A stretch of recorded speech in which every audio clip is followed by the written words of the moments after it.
So one of the many questions that we're asked here each day at the Goodwin Company is, well, what is sinker cypress? This is sinker cypress. It's river recovered heart cypress. These are logs that were cut down over 1.5 centuries ago and floated down the rivers here in Florida to waiting sawmills. The species is Taxodium distichum, bald cypress, and it grew to be over 2,000 to 3,000 years old. It's not uncommon for us to come across logs that were growing when Ponce de Leon set foot in St. Augustine in 1513. Just look at the growth rings, look at the sapwood as compared to the heartwood. This tree has been growing for well over 1,200 years.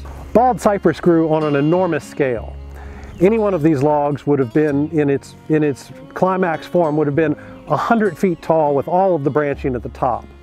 When these trees were harvested, men would go out in the winter of the year and girdle the tree. They would take an axe and cut around the base of the tree, cutting through the sapwood to the heartwood layer.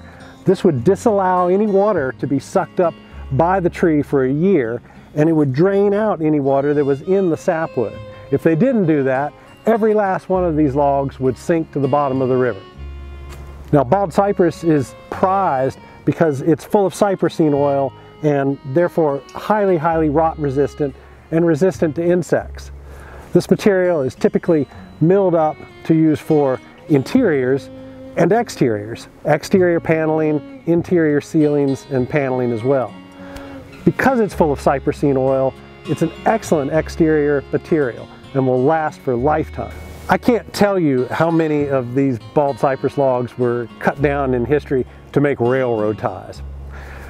What we do with this material today is produce flooring and paneling. Paneling for ceilings, paneling for feature walls. The material can be used both internally and externally.